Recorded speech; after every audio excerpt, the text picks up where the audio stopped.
반갑습니다.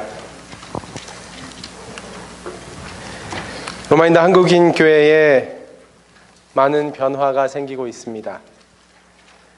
많은 성도님들께서 교회를 참석해 주시어 이미 주차장이 부족한 지는 꽤 오래되었습니다. 그뿐만 아니라 예배 시간이 변경되었음에도 불구하고 교회를 출석하고 주님 섬기는 일에 변함없이 열심을 다하시는 성도님들의 봉사와 희생에 감사하고 감사합니다. 단상에도 좀 변화가 생겼는데요. 지난주부터 드럼을 가려놓았습니다. 그런데 불편하신 분도 있을 것이고 편치 않으신 분들이 있을 텐데 한 집사님께 제가 여쭤봤어요. 집사님, 괜찮으세요? 근데 그 집사님께서 제 질문의 의도를 분명히 아시면서도 뭐가요? 되물으시는 거예요. 그래서 아니 드럼을 치우지 않고 가려놨는데 괜찮으세요? 그랬더니 그게 거기 있었어요? 이렇게 말씀해 주셨습니다. 그 순간 코끝이 찡하면서 어르신 성도님들이 얼마나 많이 양보하며 희생하는지를 다시 한번 느낄 수 있었습니다. 다시 한번 엘다솜 예배가 1, 2부로 한 건물에서 예배 드릴 수 있도록 양보하고 희생하며 기도해 주신 모든 성도님들께 감사의 말씀을 드립니다.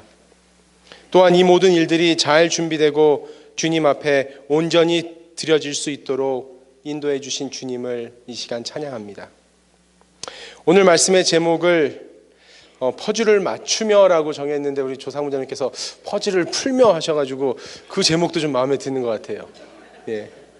퍼즐을 풀든 맞추든 한번 오늘 한번 보시겠습니다. 우리는 가끔 이런 실수를 합니다. 그 음식의 맛을 알지 못하면서 비슷한 음식을 먹어보았을 땐 눈앞에 있는 음식을 먹어보지도 않고 그 맛을 짐작해버립니다. 예전의 경험, 그 비슷한 음식을 맛보았던 경험이 좋았던 사람이라면 지금 눈앞에 차려져 있는 음식을 먹어보지 않고도 맛있을 것이라고 생각합니다. 그러나 반대의 경우에 그 음식을 먹었던 기억이 아주 끔찍하거나 다시금 떠올리고 싶지 않은 맛이었다면 아무리 맛있다고 해도 그 사람은 그 음식을 보면서 맛있다라고 느끼지 못할 것입니다. 퍼즐을 맞출 때도 마찬가지입니다.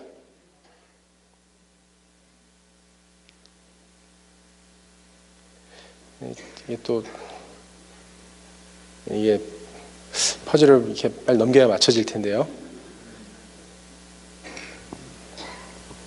이 퍼즐을 맞출 때도 마찬가지예요. 분명 완성되지 않은 퍼즐이지만 우리는 대충 이렇게 맞춰지면 우리는 이 퍼즐을 짐작해버립니다. 지금 어떤 퍼즐이죠? 벚꽃이에요. 그러나 지금 한 3개 정도의 퍼즐이 빠져 있는데 우리는 거기에 당연히 벚꽃이 있을 거라고 결정지어 버립니다.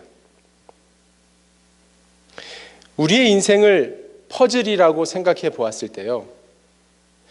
1대1로 하면 퍼즐의 숫자가 좀 적은 것 같아서요. 1대10으로 환산을 해보겠습니다. 다시 얘기해서 나이에다가 곱하기 10을 하면요. 우리의 인생의 나이를 100으로 가정했을 때 우리에게는 몇 개의 퍼즐이 있습니까? 1000개의 퍼즐이 있습니다. 네, 곱하기 10을 하면 되니까요. 그래서 한 사람의 삶이 50살쯤 되었다면 이 사람의 퍼즐은 몇 개가 맞춰졌을까요? 500개가 맞춰진 겁니다. 그렇죠? 그러면 몇 개가 남아 있습니까? 500개의 퍼즐이 똑같이 남아 있습니다. 그런데 마치 이 퍼즐처럼 우리는 다 맞춰지지 않은 인생의 퍼즐도 혹 그렇게 끝나버릴 것이다. 아니면 이미 다 맞춰졌구나라고 생각해버리고 있지는 않냐는 것이에요. 70세라고 한다면 아직 300개나 남은 퍼즐이 있습니다. 이렇게 많이 남은 퍼즐을 두고도 우리의 인생이 어떻게 될 것이라고 짐작하고 결론 내리시겠습니까? 아직 완성되지 않았는데 완성된 것처럼 말하고 계시지는 않으십니까? 사람은 변화에 민감하면서도 변화된 사건에 금방 적응을 하는 것 같습니다. 우린 세월의 변화를 매일 보는 거울을 보면서 알고 있습니다. 그러나 크게 느끼지는 못합니다. 왜냐하면 매일매일 보는 거울 속에 나는 아주 조금씩 어쩌면 그날은 전혀 느끼지 못하게끔 변해가고 있기 때문에 매일매일 보는 거울 속에서 우리의 변화된 모습은 발견하는 일이 쉽지는 않습니다. 그런데 한 10년간 거울을 안 보시다가 10년 후에 처음으로 거울을 본다면 어떨까요? 제가 20살 때 20살 청년 때의 사진을 보다가 죄송합니다. 지금 사진을 보면 많이 변해 있어요. 누구지 싶을 정도로 변해 있는 날도 있는 것 같아요.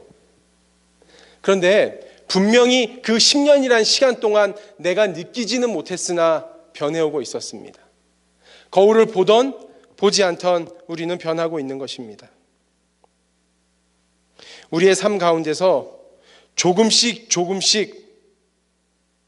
우리의 신앙과 말씀이 멀어지고 있다면 아마 그날은 느끼지 못하고 지나갈 수 있습니다. 그러나 시간이 어느 정도 흘렀을 때 그 모습을 돌아본다면 우리의 모습은 어떤 모습일까요? 우리의 삶이 주님과 멀리 떨어진 모습이 아니기를 바랍니다. 미리 결론 내려지고 짐작하여 판단하는 삶이 아니기를 바랍니다. 그리고 그 삶이 끝까지 완성될 때까지 100개의 퍼즐이 마지막 퍼즐에 껴 맞춰질 때까지 그 삶이 무엇인지 한번 함께 찾아보도록 하기를 바랍니다. 오늘 안교반에서 마음이 늘 평안해라는 찬미를 해주셨는데요. 마태복음 28장 9절의 말씀입니다. 마태복음 28장 9절의 말씀입니다. 예수께서 저희를 만나 가라사대 평안하뇨 하시거늘. 장로님, 이게 작동이 안 되는 것 같습니다. 또 너무 빨리 넘기셨습니다. 예수께서 저희를 만나 가라사대 평안하뇨 하시거늘. 지금 이 질문의 상황이 어떤 상황인가요? 예수께서 십자가에 달려 돌아가신 지 3일째 되는 날, 즉 안식일이 지난 다음 날 부활하신 날의 사건의 이야기입니다. 막달라 마리아와 다른 마리아가 슬픔에 빠져 무덤을 찾았을 때 일어난 사건의 이야기입니다. 막달라 마리아와 다른 마리아가 슬픔에 빠져 있었습니다. 그런데 28장 5절에 보시면 천사가 그 여자들에게 이렇게 말합니다. 두려워하지 마라. 너희가 십자가에 못 박히신 예수님을 찾고 있다는 것을 알고 있느니라. 그렇게 말씀하면서 28장 7절에 이렇게 이야기합니다. 또 가서 그의 제자들에게 이르되 그가 죽은 자 가운데서 살아나셨고 너희보다 먼저 갈릴리로 가시나니 거기서 너희가 배우리라. 보라, 내가 너희에게 일렀느니라 하거늘. 그러면서 이 여인에게, 제자들에게 알리라고 하는 장면이 나오면서 이제 예수님의 천사들과 만난 이후에 다시 예수님이 나타나서 이 여인에게 하신 말씀입니다. 평안하뇨. 근데 이 여인들의 마음에 이 질문을 들었을 때 두 가지 마음이 동시에 공존하고 있었을 것이에요. 첫째는 지금 방금 자신들이 겪은 일에서 오는 무서운 마음이 있었을 것입니다. 어디 가셨지? 어떻게 된 거지? 라는 두려운 마음이 그들 마음속에 있었을 것이에요. 동시에 어떤 마음이 그들에게 있었냐면 살아나셨구나, 부활하셨구나, 말씀하신 대로 그분이 다시 일어나셨구나 라는 마음이, 무서움과 또 믿을 수 없는 기쁨의 소식이 그들 마음에 있었던 것입니다. 그때 예수께서 저희를 만나 가라사대 평안하뇨 하시거늘. 사실 한글 성경에는 예수께서 저희를 만나 가라사대라고 이렇게만 적혀 있어요. 근데 장로님 이제 다음 파워포인트입니다. 근데 영문 성경을 보시면요, Suddenly Jesus met them이라고 나옵니다. 그러니까 예수님께서 갑자기 예수께서 저희를 만나 가라사대 이렇게 나와 있어요. 갑자기 예수님께서 그들을 만난 사건은 왜 일어난 것일까요? 천사들이 한 번 이야기했으면 그들이 가서 제자들에게 이 소식을 전하면 될 것을 갑자기 나타나셔서까지 왜 다시금 이 여인들에게 살아나신 것을 보여주고 말씀하고 계신 것일까요? 첫 번째, 섬김의 길에 있을 때 예수님은 우리를 만나러 오신다는 것입니다. 장례식장을 가보면 두 종류의 슬픔을 표현하는 분들이 계십니다. 한 분은 시작부터 끝까지 계속 우세요.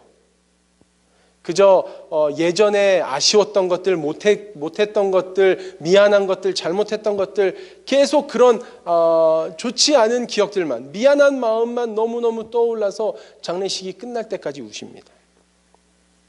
다른 분은 시작부터 끝까지 한 번도 안 우세요. 그러면서 왜 웁니까? 우리가 이 땅에서 헤어지는 걸 몰랐습니까? 당연히 헤어지고 나중에 가서 만날 건데 뭐하러 슬피 웁니까? 아마 물론 두 분 다 감정 표현을 하는 차이는 있을 수 있으나 그 속에 있는 감정은 아마 동일할 것입니다. 어쩌면 울지 않고 참는 것이 더 힘들 수도 있을 거예요. 왜 안 아프겠습니까? 왜 안 슬프겠어요? 제 친구의 어머니가 돌아가셨을 때 가장 먼저 달려가서 다른 친구들은 장례 어떻게 할 거야, 뭐는 어떻게 할 거야, 뭐는 어떻게 됐어, 이런 얘기를 하고 있을 때 저는 다른 것을 아무것도 할 수가 없었어요. 제 발이 떨어지지가 않았습니다. 그래서 그냥 그 친구 옆에 서가지고 그 친구 옆에 앉아가지고 3일을 그냥 같이 울었어요. 누가 오면 같이 울고 또 가면 또 진정했다가 또 둘이 있으면 또 울고 같이 있고 울고 3일 밤낮을 그렇게 울고 밥 먹고 울고 밥 먹고 그렇게 했어요. 장례가 마치고 그 친구가 제게 이런 말을 했습니다. 현우가 네가 같이 울어줘서 힘이 되었다. 그 어떠한 위로보다 함께 울어주었던 일이 가장 큰 위로가 되었고 힘이 되었단 말을 하더라고요. 예수님께서 이 여인들에게 갑자기 나타나신 이유가 무엇일까요? 이 여인들의 마음을 알고 계셨기 때문에, 그 여인들의 마음속에 공존하고 있던 그 두 마음을 분명히 알고 계셨기 때문에 천사들에게 들은 기쁨의 소식에 대한 확신을 주시고자 그들 앞에 나타나신 것입니다. 28장 8절에 보면 여자들이 무서움과 큰 기쁨으로 무덤을 떠나 제자들에게 알게 하려고 다름질할세. 예수께서 저희를 만나 가라사대 하신 질문이 평안하뇨? 라는 질문이에요. 예수님의 무덤을 찾아왔던 여자들과 엠마오로 내려가고 있던 제자들과 고기 잡고 있던 어부들, 그리고 서로 위로하기 위해 모인 11명의 제자들에게 그랬던 것처럼 예수님께서는 이 여인을 만나러 오신 것입니다. 우리가 그분의 사역을 행하고 있을 때 또한 그분은 우리를 만나러 오실 것입니다.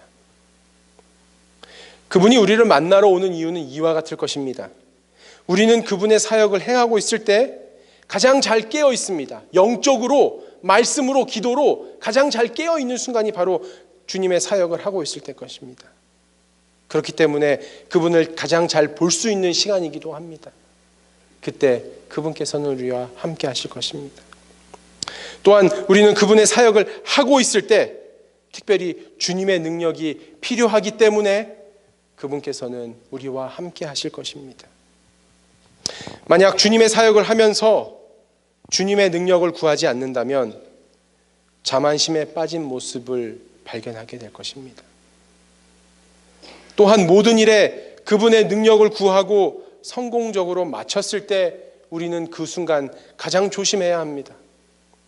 왜냐하면 모든 일들을 기도로 마치고 집회가 끝났을 때 마귀는 그때부터 개인을 이용하기 시작합니다. 너 잘했다. 너 아니었으면 이것이 안 됐을 것이다. 너 수고했다. 우리는 이러한 때 가장 조심해야 하는 것입니다. 그리고 이때가 사단이 가장 좋아하는 순간이며 기다리는 순간입니다.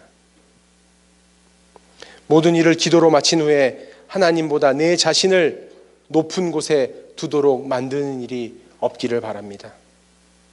우리는 그분의 사역을 하고 있을 때 주님과 가장 잘 조화를 이룰 수 있다는 것입니다. 두 번째, 우리를 만나러 오실 때 주님께서는 항상 유익한 말씀을 전해주십니다. 예수님께서 부활하신 후에 첫 질문이 뭐였어요? 다시 28장 9절로 돌아가 보시면 첫 번째 질문이 무엇이었습니까? 평안하냐? 평안하뇨? 이겁니다. 여러분, 평안, 평안하다 이런 단어는 언제 사용되는 단어입니까? 슬픔과 두려움에 빠져 잠겨 있는 사람에게 평안하신가요? 라고 묻고 있는 이 질문이 과연 올바른 질문입니까? 아니죠.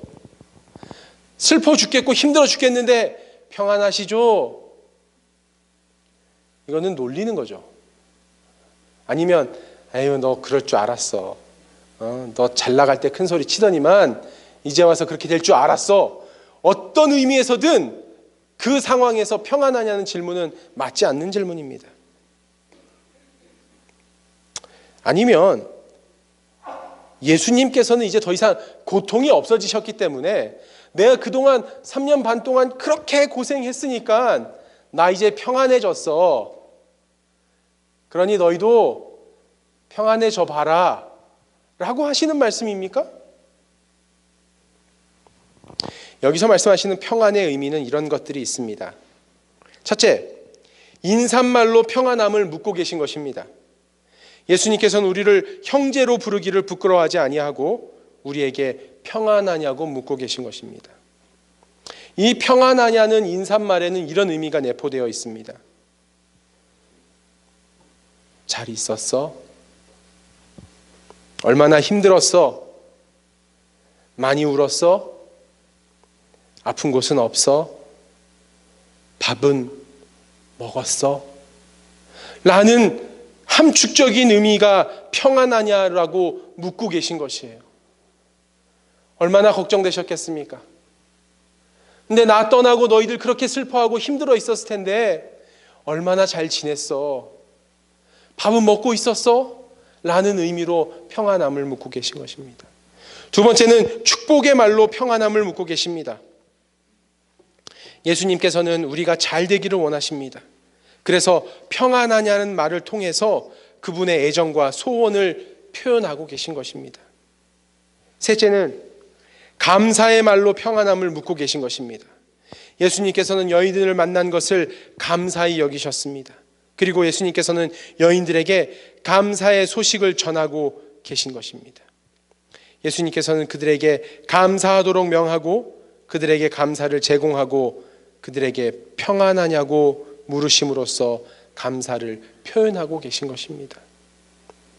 네 번째, 평안의 말로 평안을 묻고 계신 것입니다. 평안하냐고 물으신 후에 예수님께서 다음 한 말이 무엇이냐면요, 무서워하지 말라고 이야기하십니다. 이것은 결국 평안하냐는 말이 내포되어 있는 것이에요. 무서워하지 마. 그러니 평안해도 돼. 라는 말씀을 하고 계십니다. 그분의 임재는 우리가 어떠한 손해도 받을 수 없다는 것을 말하고 있습니다. 그분의 임재는 항상 우리를 강건하게 할 것이기 때문입니다. 세 번째, 예수님께서 우리를 만나 주실 때 그것은 우리를 일으키기 위해서 우리를 만나 주십니다. 우리는 이러한 순간을 접하게 된다면 제자들처럼 살아가게 되기를 바랍니다. 제자들의 삶이 희망과 확실한 소망의 삶으로 뒤바뀐 순간이기도 해요. 내가 섬기던 그분이 말로만 왕이라고 했던 그 분이 사라져버리고 절망과 괴로움에 빠져있던 그들 앞에 약속대로 나타나신 그 주님은 제자들에게 또 다른 봉사의 에너지를 제공하고 있는 것입니다. 제자들은 예수님의 부활의 소식이 다른 사람들에게 복음을 전하는 일에 절실한 마음을 갖게 하였습니다. 그래, 이것이 진리구나. 그 말이 맞았구나. 그러니 우리도 나아가자. 그러면서 예수님이 나타나시면서 무기력한 삶은 확실한 소망의 삶이 될 것이란 확신이 그들 앞에 있었던 것입니다. 그리고 그들은 모두 흥분 상태로 빠져들게 됩니다. 그들은 그분의 발을 붙잡고 경배하였어요. 얼마나 만지고 싶었으면 발을 붙잡았겠습니까? 얼마나 보고 싶고 그리웠으면 발을 붙잡았겠습니까? 제가 농구를 좋아하는데요. 농구장에를 갔는데 전부 여자들만 있어요. 소위 말하는 오빠 부대죠. 오빠 부대. 근데 제가 좋아하는 농구 선수가 지나가는데 이 여자들 틈을 삐집고 들어갈 용기도 없었을 뿐더러 여자들이 힘이 세더라고요. 들어가질 못합니다. 근데 제가 좋아하는 선수는 제 눈앞에서 점점 사라져 가고 있어요. 뒷모습이 아니라 얼굴 좀 한번 날 좀 바라봐 줬으면 좋겠다는 마음인 것입니다. 잡지는 못하니까 봐주기를 바래요. 얼마나 보고 싶었을까요? 그 여자들 오빠 속에서 제가 내린 결단이 있었어요. 형! 그랬더니 그 굵직한 남자의 목소리가 들렸는지 저를 바라보더라고요. 기분이 너무 좋았어요. 다른 여자애들이 오빠 불러도 쳐다보지 않던 그 사람이 제가 형 한번 부르니까 저를 쳐다봐 줬습니다. 그런데 그렇게 바라고 보고 싶어 했던 그 분을 바로 만났을 때, 발을 만질 수 있었을 때 그 기쁨이 어떠했겠습니까?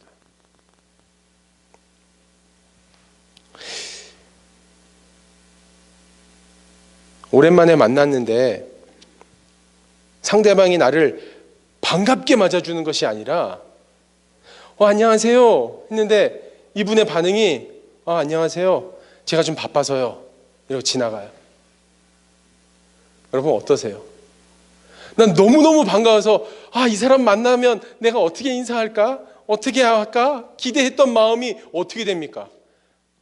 뭐 오셨어요? 이런 인사도 없고 제가 좀 바빠서요. 나중에 봬요. 얼마 만에 만나야 반갑게 인사할 수 있습니까? 지난주에 제가 하나 배운 사실이 있습니다. 지금 오 목사님 안 계시죠? 목사님하고 하루 종일 오전부터 같이 차를 타고 다니고 또 회의할 때도 옆에 앉아 있고 몇 시간을 그렇게 보냈어요. 그러다가 잠깐 한 30분 떨어져 있다가 다시 만난 상황입니다. 근데 제가 다시 만나서 목사님 안녕하세요 인사를 드렸더니 떨어진 지 30분밖에 안 돼요. 정말. 그리고 하루 종일 같이 있었습니다. 차도 둘만 타고 계속 다녔어요.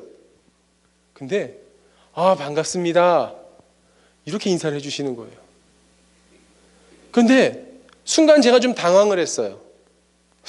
내가 뭐 또 잘못했나? 또 뭐 혼날 게 있나?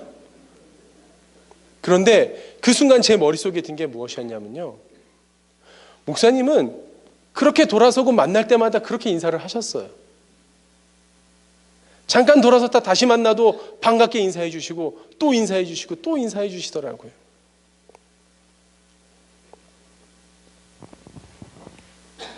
예수님의 옷자락만 만져도 나을 수 있음을 믿었던 여인처럼, 예수님의 만짐으로도 문둥병이 나을 수 있음을 믿었던 환자처럼, 말씀만으로도 하인을 살릴 수 있음을 믿었던 백부장처럼 예수님의 존재는, 예수님과의 만남은 언제나 즐거운 일이며 우리를 다시 일으켜 세우는 일이 되어야 할 것입니다.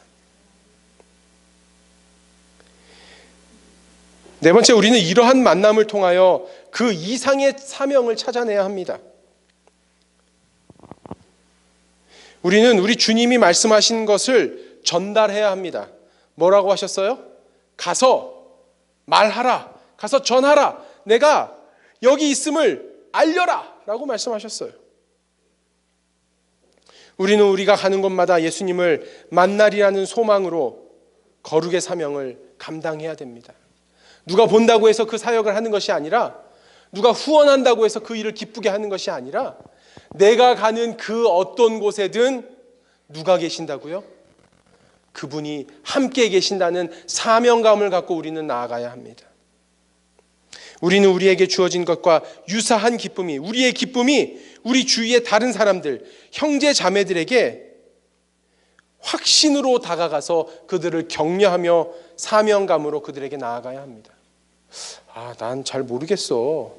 그게 맞는 것 같기도 하고 아닌 것 같기도 하고, 기분 좋을 때는 맞는 것 같고 나쁠 때는 아닌 것 같고, 이런 것이 아니라 확신을 갖고 내 주위 사람들에게 나아갈 필요가 있다는 것이에요.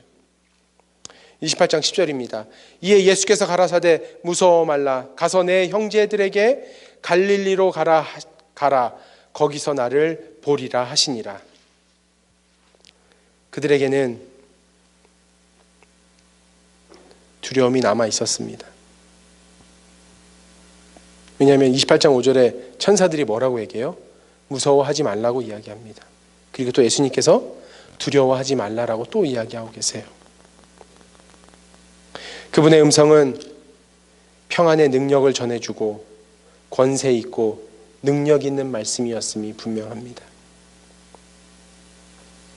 그리고 예수님께서 천사들이 지시한 동일한 내용으로 또 한 번 말씀하고 계십니다. 거기서 나를 보리라.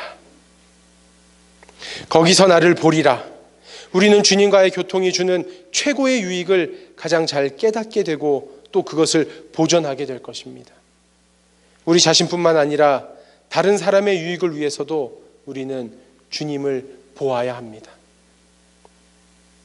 그리고 다른 사람들도 우리와 똑같이 하도록 호소하고 권면함으로써 주님께서 약속하신 그분 안에 거하는 일에 힘이 되도록 노력해야 할 것입니다.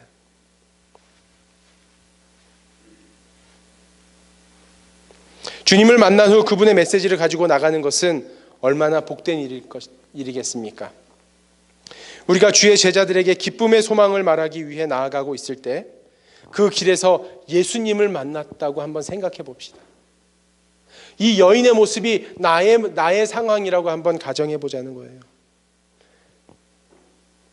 기쁘지 않으시겠습니까?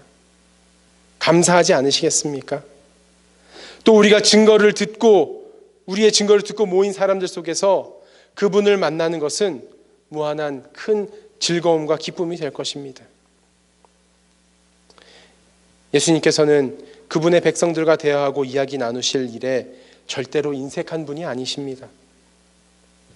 그분께서는 우리가 꼭 만나야 할 때를 따라 적절하게 우리를 만나 주십니다. 아니, 우리가 적절한 때를 떠나 더 자주 만나기를 원하시는 분이 바로 그분이십니다. 이번 주에 한 청년하고 성경 공부를 했는데요, 절제에 대해서 공부를 했습니다. 공부를 다 하고 이제 기도 시간이 돼서 너 기도하고 목사님이 기도할게 했어요. 근데 갑자기 이 청년이 기도를 시작하는데 뭐라고 시작하냐면요, 예수님, 지난주에 삼겹살이 너무 먹고 싶었어요. 그래서 먹었습니다. 그런데 다시는 유혹에 넘어가지 않고 절제하며 살아가게 도와주세요. 이제 교회 나온 지 1년 된 친구예요. 여전히 부모님과 가족들과 친구들은 교인이 아닙니다. 근데 삼겹살이 너무너무 먹고 싶어가지고 참다가 가서 먹었대요. 아마 기도 시간에 그렇게 얘기 안 했어도 전 몰랐을 겁니다. 그런데 그렇게 기도하는 청년을 보니까 제 마음에 어떤 확신이 들었냐면요, 예수님께서 이제부터 이 친구의 마음에 절제할 수 있도록 도와주시겠구나, 그런 확신이 들었어요. 분명 주님께서는 이 청년이 원하는 동행을 해주실 거라는 확신이 생겼습니다. 예수님께서는 우리가 이전에 경험하지 못해 미처 기대할 수 없었던 친교까지 베풀어 주실 것입니다. 본문에 기록된 말씀의 메시지 속에 한 가지 유익한 주제를 발견할 수 있는데요, 예수님께서 무서워하지 말라고 말씀하심으로써 그의 사자들을 준비시키신다는 것이에요. 자녀들이 잘 때 아빠 무서워요, 무서워요 하죠. 그때 어떻게 하십니까? 다 큰 녀석이 뭐가 무서워? 빨리 방에 가서 자. 그럽니까? 아니면 아 무서웠구나. 아빠 옆으로 와. 아빠가 잘 잠들 때까지 안 무섭게 해줄게. 이렇게 하십니까? 그 아이는 잠들면 그 아이가 당연히 침대로 옮겨질 거예요. 그러면 또 혼자가 될 겁니다. 그러나 그 잠들기 그 순간까지 어떤 믿음이 있어요? 나 잠들 때까지 아빠가 무섭지 않게 지켜주실 거구나. 무서워하지 말란 말씀은 이런 말씀이에요. 두려워하지 마. 내가 지켜줄게. 평안해질 때까지 내가 꼭 지켜줄게 라는 약속이 포함된 것입니다.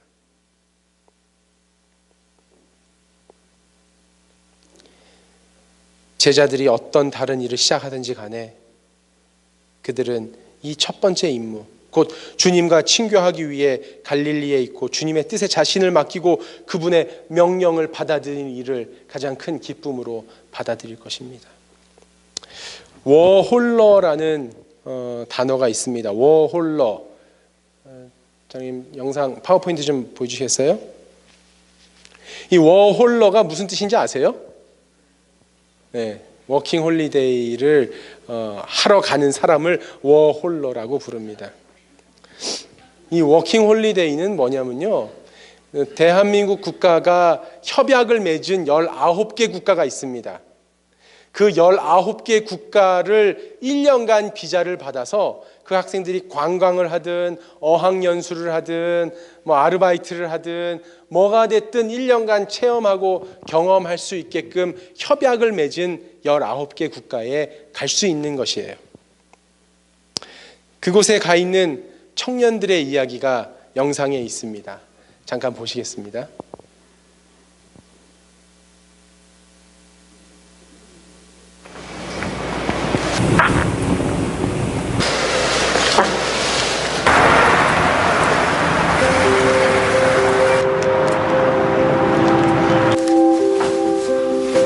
현재 하우스키핑으로 들어가서 하고 있어요. 호텔에서 하우스키핑을 하고 일식집에서 웨이트리스를 해요. 정신적으로 힘든 면도 분명히 있어요. 내가 여기까지 와서 왜 이걸 하고 있지, 이런 것도 분명히 있고. 안 된다. 그래서 참다 제가 막 울면서 좀 이렇게 매달렸어요. 사정을 했지. 저희 어머님 좀 취업을 바로 했었고, 저는 지금 안 가면 진짜 제 꿈이 다 무너질 것 같은 거예요. 그래서 대견하기도 하지만 어찌 보면 좀 냉정한 것 같고 치만 아는 것 같아서 좀 서운할 때가 많아요. 그래도 더 늦기 전에 한번 제 인생을 살아보고 싶어서 왔어요. 일할 때 보면 가족들이랑 밥 먹으러 오잖아요. 그러면 그리워요. 같이 밥 먹고 싶어요. 먹고 싶은 거는 한국에서 다 먹고 엄마가 맛있는 것도 해주고 막 이랬었는데 그게 안 되니까 먹을 때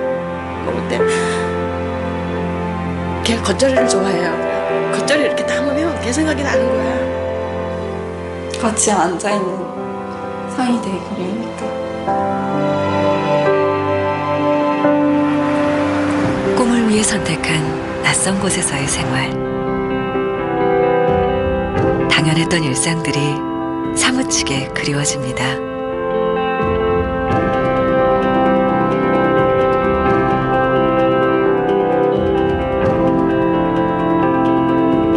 우린 꿈을 향해 달려가는 청춘들에게 특별한 선물을 하기로 했습니다.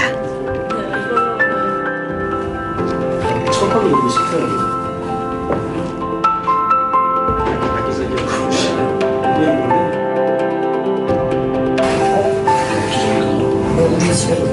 몰래 차려진 밥상엔 엄마가 해주시던 음식이 집에서 쓰던 그릇에 담겨 나왔습니다. 나는 이런 밥상 안 먹어봤어. 이것도 우리 거 같은데?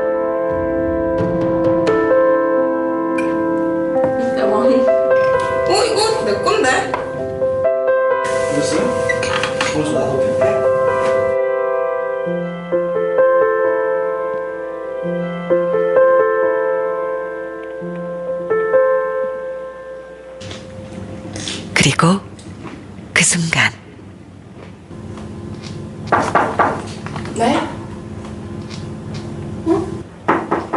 예, 들어오세요.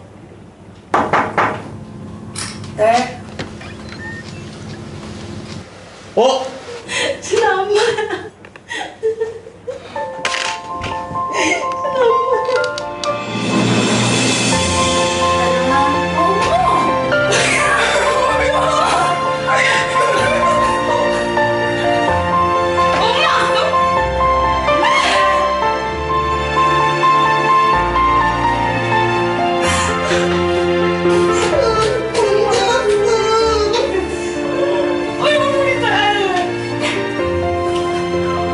왜 울어?